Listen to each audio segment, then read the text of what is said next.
आइए सुनते हैं आज की कहानी सन की बादशाह। कई साल पहले की बात है। एक बादशाह था। उसे नए नए कपड़े पहनने का बड़ा शौक था। वो नई से नई पोशाकें बनवाता था और उन पर खूब खर्च करता था। इसके अलावा उसे और किसी बात में रुचि नहीं थी। यहाँ तक कि उसे खेल तमाशे देखने या शिकार खेलने जाने में कोई आनंद नहीं आता था। उसे बस नई पोशाकें चाहिए थी। जब वो नए कपड़े पहनता था तो धूमधाम से उसकी सवारी निकलती थी। नए कपड़े पहनकर वो उन्हें दिखाने के लिए लोगों के सामने निकलने का कोई मौका नहीं छोड़ता था।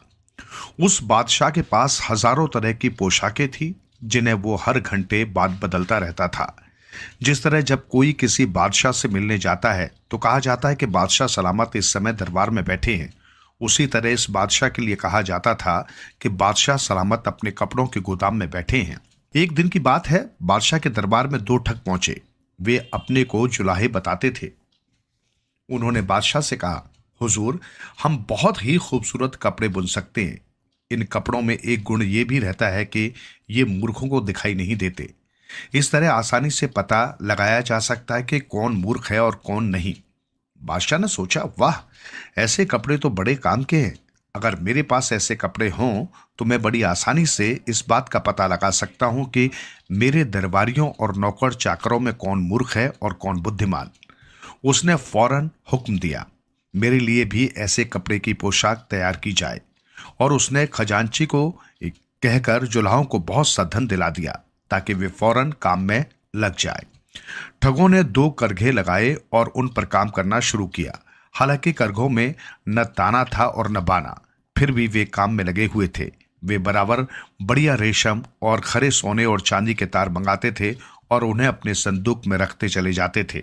वे रात गए तक खाली करघों पर बैठकर झूठ मूठ कुछ न कुछ खटर पटर किया करते थे। कुछ दिनों के बाद बादशाह ने सोचा कि देखें जुलाई कैसे कपड़ा तैयार कर रहे हैं, लेकिन बार बार यह सोचकर घबराता था कि कहीं मैं मूर्ख न सिद्ध हो जाऊं। यह सोचकर उसने पहले किसी दूसरे को भेजने का निश्चय किया। अब तक पूरे शहर में लोगों को मालूम हो गया था कि बादशाह कैसा अद्भुत कपड़ा बनवा रहा है। सब उत्सुकता से उसके तैयार होने की प्रतीक्षा कर रहे थे ताकि वे जान सकें कि उसके पड़ोसियों में कौन कौन मूर्ख है। बादशाह ने अपने बूढ़े वजीर को इस काम के लिए चुना क्योंकि वो बुद्धिमान और समझदार आदमी था। बूढ़ा वजीर एक दिन उस मकान में गया जहां वे ठग काम करते थे। उसने देखा कि दोनों बड़ी तेजी से काम में लगे हैं, लेकिन दोनों के करघे खाली हैं। उसने उनको डांट कर कहा, क्यों, ये क्या हो रहा है?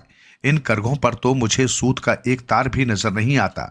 जुलाई बोले, हुजूर वजीर साहब, जरा और करीब आकर देखिए। देखिए कलाबत्तू कैसा लगा है, और उधर देखिए ये फूल पत्तियां कैसे कड़ी हैं।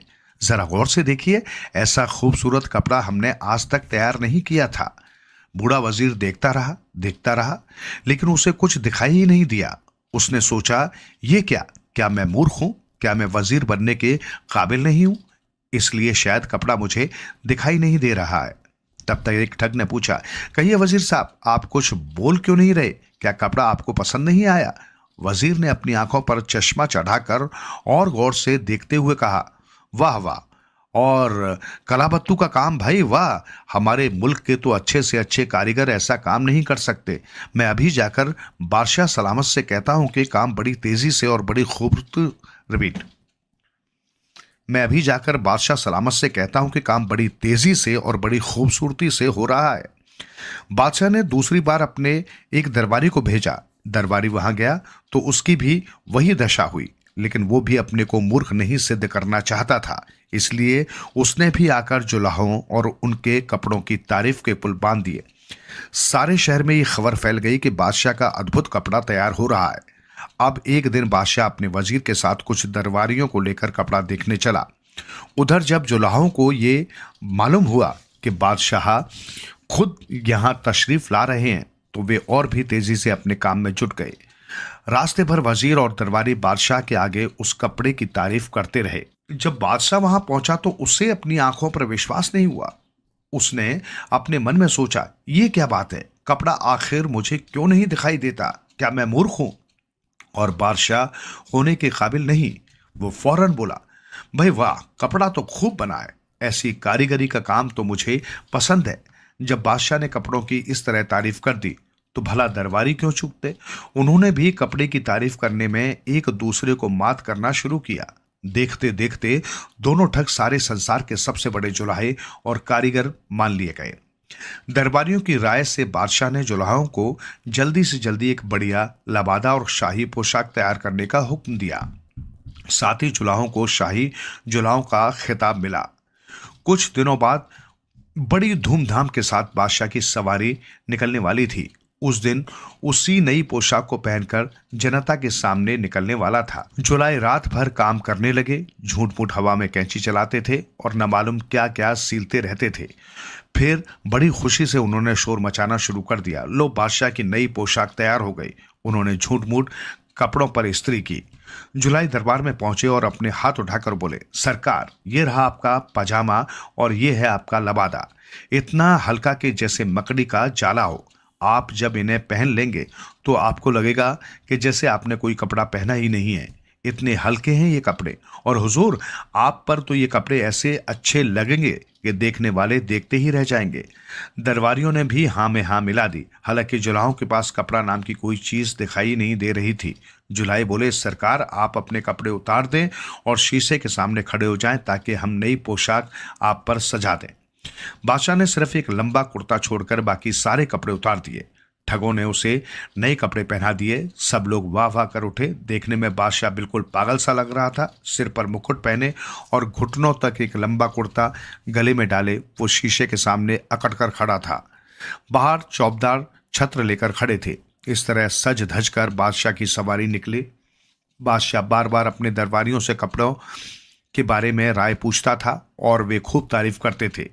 बादशाह के पीछे पीछे उसके दो खास नौकर उसका लबादा उठाकर चला करते थे। इस बार जब उन्होंने लबादा पकड़ने की कोशिश की तो उनके हाथ में कुछ नहीं आया, लेकिन वे भी अपने को मूर्ख नहीं सिद्ध करना चाहते थे, इसलिए झूठ मूठी बादशाह के पीछे पीछे इस तरह चलने लगे जैसे लबादा उठाए हुए हों। इस तरह ठाट बाट के साथ बादशाह की सवारी चली जा रही थी। वो अधनंगा बादशाह बड़ी शान से एक एक कदम आगे रख रहा था। लोगों ने रास्ते में भी बादशाह की नई पोशाक की तारीफ की। कोई भी ये कहकर मूर्ख बनने को तैयार नहीं था कि मुझे बादशाह के कपड़े दिखाई नहीं देते। लेकिन एक बच्चे ने जब ये तमाशा देखा तो उससे चुप नहीं रह गया। वो बोला, अरे बादशाह तो बिल्कुल नंगा है। हाँ और क्या, वो तो सिर्फ कुर्ता पहने है। दूसरे लड़के ने कहा। धीरे धीरे ये बात दूसरे लोग भी कहने लगे। जब बादशाह के कानों तक ये बात पहुंची तो बड़े फेर में पड़ गया। अब उसे इस तरह अधनंगे चलते हुए बड़ी शर्म आ रही थी, लेकिन अब वो कर ही क्या सकता था। उसकी सवारी रुकी नहीं। उसी तरह शान से चलते हुए वो अपने महल में पहुंच गया। लोग मुंह छिपाकर हंसते रहे, लेकिन इसके बाद उस बादशाह के नए से नए कपड़े पहनने की सनक खत्म हो गई। आइए सुनते हैं आज की कहानी, नीति कथा। एक समय की बात है, काशी से एक पंडित शिक्षा पाकर लौटा। घर आने पर उसने एक चिट अपने नौकर के पास 5,000 मुद्राओं में बेचने को दी और कहा कि जो इसकी पूरी कीमत देगा उसे ही बेचना। नौकर चिट लेकर बाजार पहुंचा। बाजार में दुकान दुकान जाकर वो चिट दिखाने लगा। सबने चिट को देखा, उसकी हंसी उड़ाई और कहा, भाई, इसे इतने महंगे में कौन खरीदेगा, इसमें है ही क्या। अंत में वो एक दुकान में जा घुसा। उस समय वहां साहूकार का लड़का बैठा था। साहूकार घर में खाना खाने गया था। नौकर ने चिट उसे पकड़ाई और कीमत बताई। साहूकार के लड़के ने चिट ध्यान से पढ़ी। उसमें लिखा था, होते का बाप, अनहोते की मैया, होते की भेड़ा, अनहोते का भैया, नजर की जोरू, गांठ का रुपया, जागे सो पाए, सोए सो खोए। साहूकार के लड़के ने झट चिट जेब में डाली और उसे 5,000 मुद्राएं निकाल कर दे दी। जब दोपहर ढले साहूकार लौटा तो उसने देखा संदूक से मुद्राएं गायब है। उसने बेटे को पूछा कि क्या कोई माल लिया है या किसी आड़ती को राशि दी है। लड़के ने बताया, पिताजी, मैंने 5,000 मुद्राओं में ये चिट खरीदी है। देखिए इसमें क्या पते की बातें लिखी हैं। जब साहूकार ने यह सुना तो चिट देखी। उसमें कुछ विशेष न पाकर वो आग बबूला हो गया और उसी समय कौड़े से बेटे की पिटाई कर दी। उसे फौरन दुकान से दफा हो जाने का हुक्म दिया। लड़के ने सिसकते हुए चिट पुनः पढ़ी। क्या मुझसे वास्तव में ही भूल हुई है? चिट की पहली पंक्ति थी, होते का बाप, वारे लिखने वाले, तूने तो बिल्कुल सच्चाई लिख दी है। यदि मैं कुछ कमाता तो पिताजी कितने खुश होते। खोने पर मुझे निकाल दिया। चलो ठीक है, अब दूसरी पंक्ति परखते हैं। वो मां के पास घर में गया और सारी बातें बताई। मां, मैं जा रहा हूं, पिताजी आते ही होंगे, मुझे और मारेंगे। मां ने बेटे को सीने से लगा लिया और रोने लगी। फिर भीतर जाकर 2 लाल छिपाकर लाई और उसे देते हुए कहा, इन्हें रख ले बेटा, मुसीबत के समय काम आएंगे। मां से विदा लेकर वो चल दिया। उसने साधु वेश धारण किया। राह चलते चलते उसने सोचा, चलो लिखने वाले ने लिखा है, होते की बहन, अब बहन को परखते हैं। ऐसे जब वो खूब भेंटे लेकर बहन के यहां जाता था तो उसकी खूब खातिर होती थी। बहन भैया भैया कहकर न थकती थी। बहन की हवेली समीप आ गई। उसे हवेली में घुसते झिझक सी हुई। फिर सोचा, बहन तो पहचान ही लेगी। वो अंदर चला गया। बहन घर में ही थी। उसने उसे देखकर अनदेखा कर दिया। भीतर से बाजरे का आटा भिक्षा के लिए ले आई और झोली में डाल दी। वो बहन को देखता ही रह गया। मन ही मन लिखने वाले को सराहा। मैंने रात काटनी थी बहन, उसने कहा। तो यही आंगन में पड़े रहो, बहन ने कहा। भीतर से आवाज लगाकर उसकी सास ने पूछा तो बहन ने कहा, ऐसे ही कंगाल चले आते हैं, पता नहीं कहां से। उसने आंगन में डेरा डाल दिया, आग जलाई और बाजरे की रोटियां पकाकर आंगन में एक पत्थर हटा दबा दी। सुबह उजाला होने से पहले ही वो आगे निकल गया। अब उसने सोचा, चलो अपने भैया अर्थात दोस्त की परीक्षा भी ले लें। वो क्या करता है, अगले नगर में उसका एक दोस्त रहता है जो साहूकार था। शाम को उसने उसका दरवाजा खटखटा दिया। दोस्त उसे इस हालत में देख बहुत हैरान हुआ। उसने आदर से उसे अंदर बिठाया और सारे हालात जान ढाढ़स बधाया। खाना खाने के बाद उसके दोस्त ने कहा, मुसीबतें तो आती रहती हैं, तुम मुझसे कुछ पैसा ले लो और अपना कारोबार शुरू करो।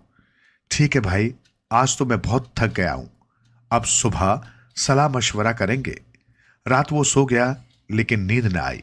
सामने दीवार पर दोस्त की पत्नी का नौलखा हार टंगा था। उसके साथ ही एक चित्रलिखित मोर था।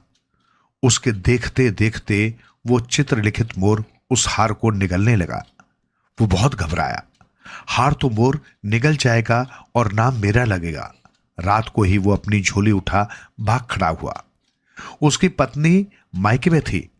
सोचा वहां जाकर भी परख लिया जाए कि क्या नजर से बाहर रहकर पत्नी ठीक रहती है या नहीं। ससुराल की हवेली के बाहर उसने डेरा लगा दिया। जब आधी रात बीत गई तो हवेली का दरवाजा खुला और उसकी पत्नी 16 श्रृंगार किए निकली। जब वो आगे निकल गई तो वो भी दबे पांव पीछे हो लिया। पत्नी एक अन्य धनिक की हवेली में घुस गई। वो वापस आकर वहीं बैठ गया। सुबह होने से पहले वो फिर लौट आई। अंदर जाते जाते उसने पांव फंसाकर पत्नी को नीचे गिरा दिया। पता नहीं कौन कौन मुस्टंडे यहां पड़े रहते हैं। वो उसे गालियां देते हुए अंदर घुस गई। गिरते समय उसके गले का हार गिर गया। उसने झट से हार उठा वहीं एक पत्थर के नीचे दबा दिया। सुबह ही वो वहां से रफू चक्कर हो गया। जाते जाते वो ऐसे देश में पहुंच गया जहां अकाल पड़ा हुआ था। लोगों को खाने को नहीं मिल रहा था। पैसे पैसे के लिए मोहताज थे। उसे भिक्षा वहां कहां से मिलती। वहां उसने मां के दिए हुए लाल बेचकर पेट पाला और आगे निकला। उसकी गांठ में लाल थे जो काम आए। वैसे तो उसके घर में भी बहुत धन था, पर वो किस काम का था जो पास नहीं है। एक बार उसे एक रात सराय में पड़ गई। वो बहुत थक चुका था। सोने को मन कर रहा था, किंतु उसे उस उपदेश की अंतिम पंक्ति याद आई, जागे सो पाए सोए सो खोए। अतः उसने निश्चय किया कि वो आज सोएगा नहीं। वो एक कोने में दुबक कर लेट गया। जब रात काफी बीत गई तो वहां दो चोर आए। दोनों के पास चोरी का माल था। वो दुबका हुआ देखता रहा। चोरों ने एक और दीवार से पत्थर हटाया और माल वहां रखकर चले गए। वो धीरे धीरे उठा और वही दीवार का पत्थर हटाया। देखते ही वो दंग रह गया। वहां तो हीरे जवाहरातों से दीवार अटी पड़ी थी। उसने झट से सारा माल झोली में डाला और रातों रात आगे निकल गया। अब उसने उस धन से बहुत सा सामान खरीदा। तंबू लग गए। नौकर चाकर चारों ओर घूमने लगे। उसने पूरा राजसी ठाट बाट बना लिया। अब उसने वापस जाने की सोची। जगह जगह तंबुओं में ठहरते हुए वो अपने ससुराल में आ पहुंचा।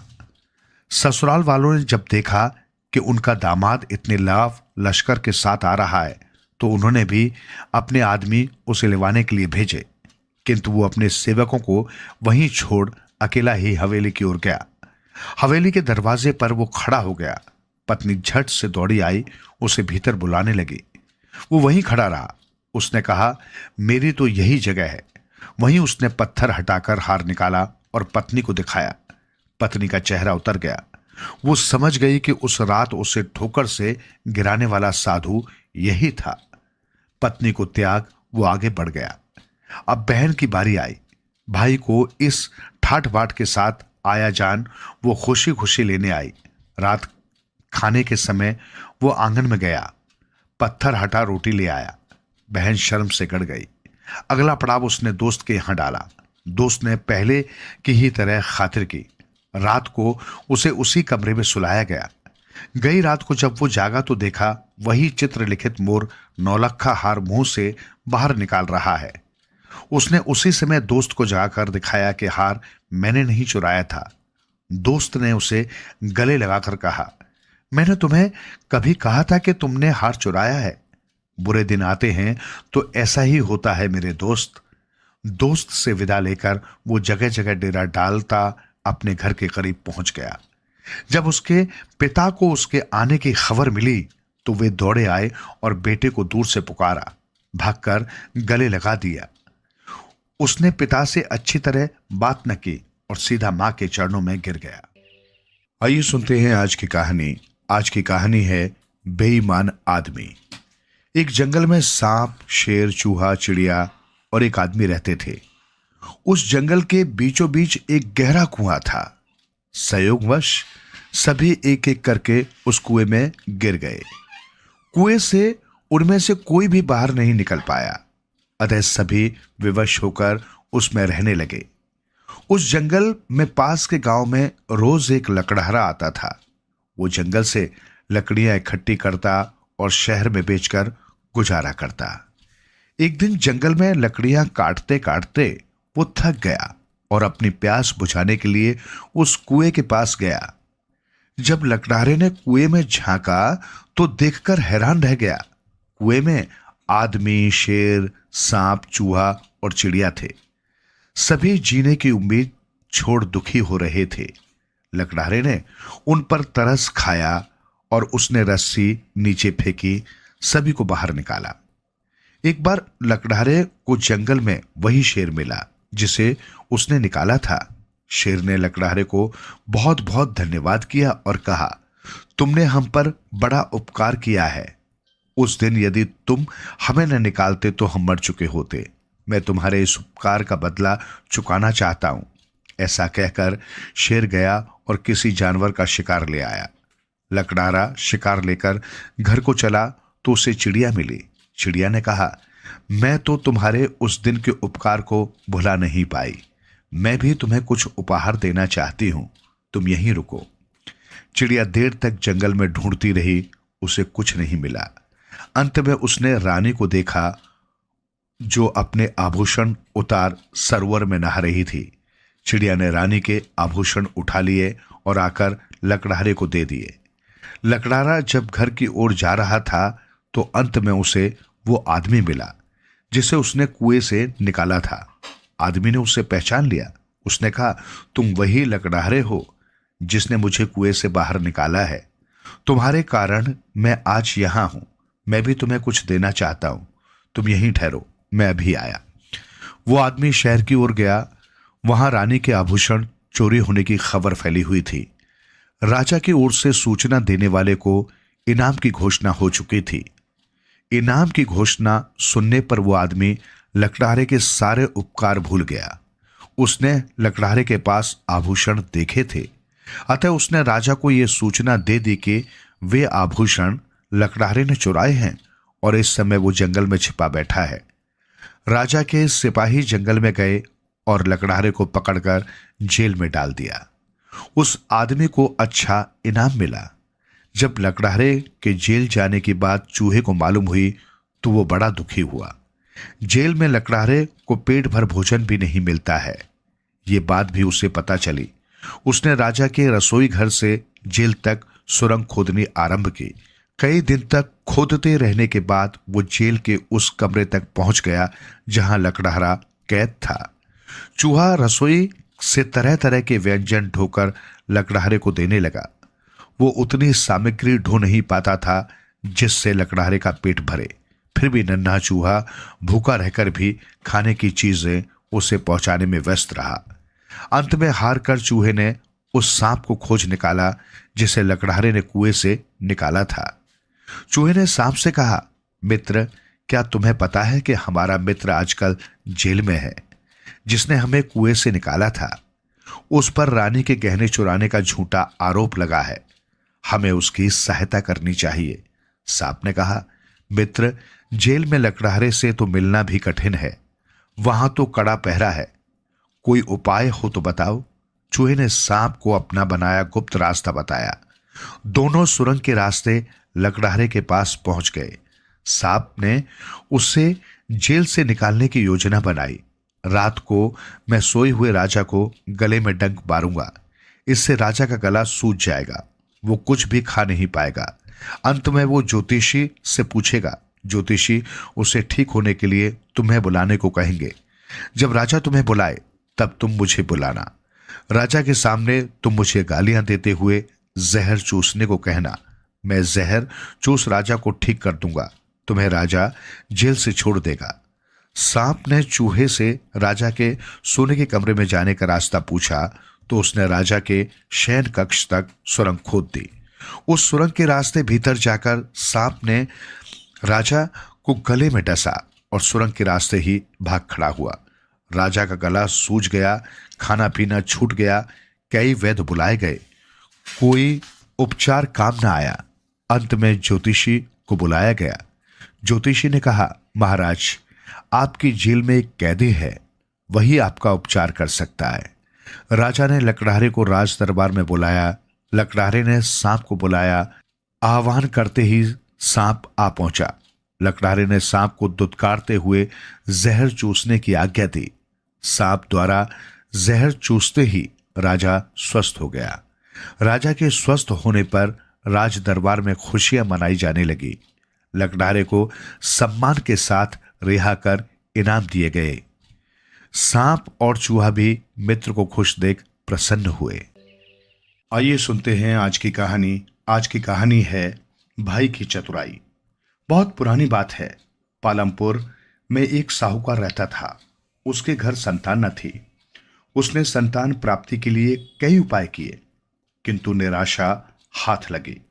वो कभी साधु संतों की सेवा करता, देवी देवताओं को मनौतियां मानता और कई प्रकार के यज्ञ अनुष्ठान करता।